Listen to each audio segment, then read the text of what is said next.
Hello, beautiful people. Welcome back to our channel. The Mazi Nnamdi Kanu rearrest saga is definitely taking a different turn. Several things, several issues, and several persons have commended or commented on the issue.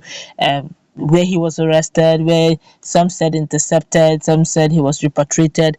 Whatever the case is, Mazi Nnamdi Kanu right now is in DSS custody, and the federal government have decided to mention some very hard facts. I don't know how this is going to play out, but it definitely is taking a different twist. But before we go into the news proper to find out what the federal government right now is doing, like and subscribe to our channel by clicking on the red subscribe button.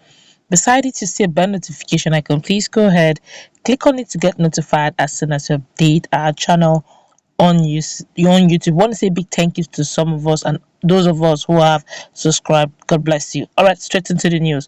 Following preliminary forensic investigation, the federal government said it will soon go after all the collaborators of the detained leader of the indigenous people of Biafra, that's Mazi Nnamdi Kanu. It said any backer, no matter how highly placed, will be dealt with. The government said it already have a trove of information on Kanu's allies.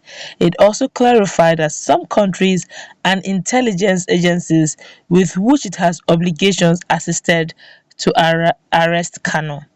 But the government did not name the affected countries or intelligence agencies. It, however, assured of fair trial for Kanu. The Minister of Information and Culture, Lai Mohammad, made the government's position known at a briefing just about a few minutes ago in Abuja. But Mohammad, who looked calm, unlike when the security challenges overwhelmed the country, refused to entertain any question. Prodded by newsmen to fill in some gaps, Mohammad, who spotted a grey Babariga, quietly walked away. A source said for security reasons his brief was restricted.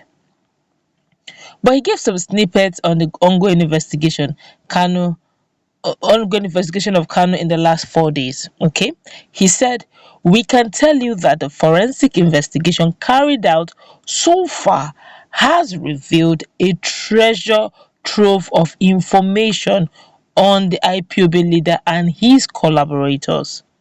While the investigation continues, we assure you that none of the collaborators, irrespective of their standing in the society, will be spared.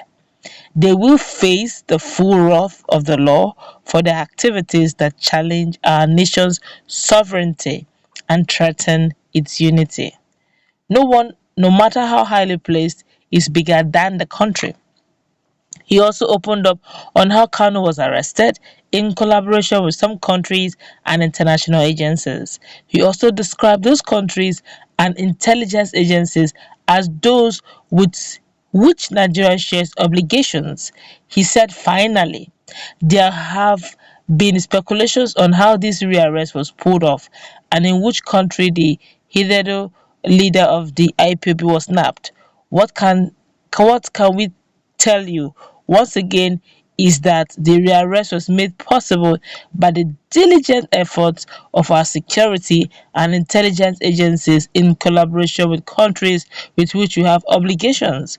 We continue to respect and honor the obligations. He said Nigeria has been on trial of Kanu for 2 years now. He said, I will it will interest in Nigerians. Okay, I take that again.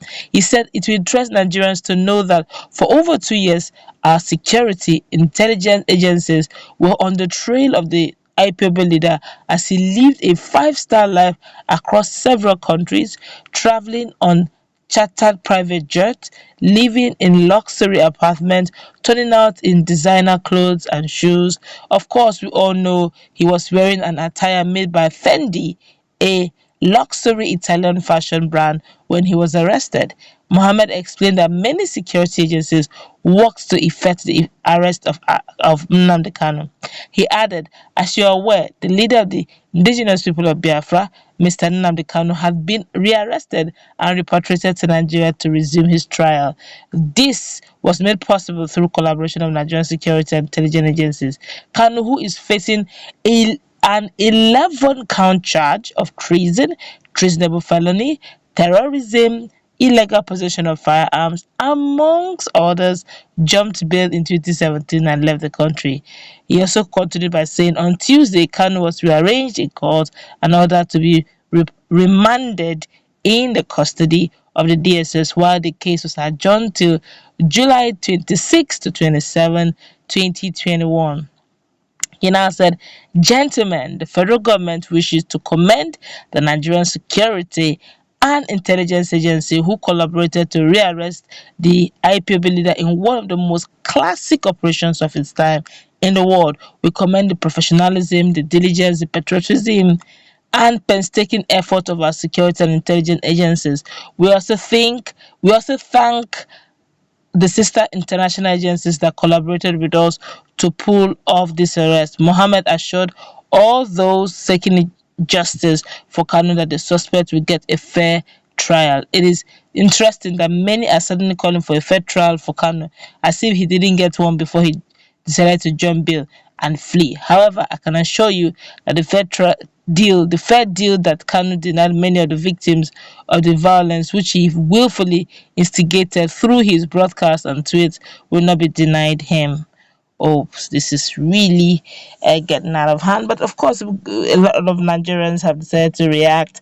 The reactions are quite comical. Lots of them are saying, okay, let me just take one or two reactions from Nigerians. This one here is saying, Oga that this one that he said fair trial, we should look the other way because oh please, let's get a bit more serious with it. This is quite a serious issue. Let's just look at it objectively. A lot of the comments are quite strong on social media, but let's look at it objectively.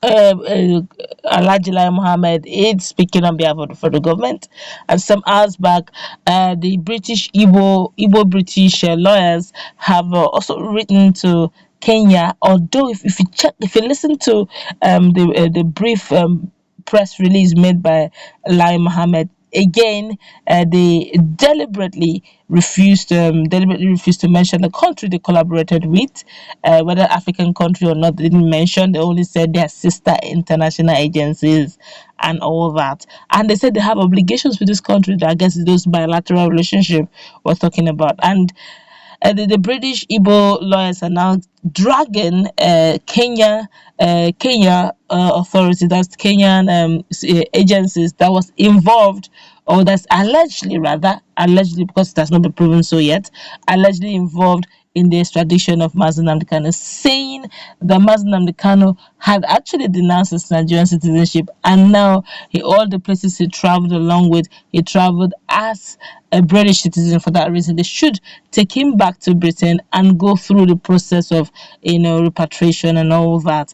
And there's something he mentioned that everybody seemed to be mentioning on social media: the fact that he's dressing on Fendi, the fact that he was wearing designer clothes and all that. I'm very sure, based on even some of the comments, the IPOB members actually not complaining. Let's meet in the comment section, please. What's your take? This is definitely a twist, as they're now interested in those finance.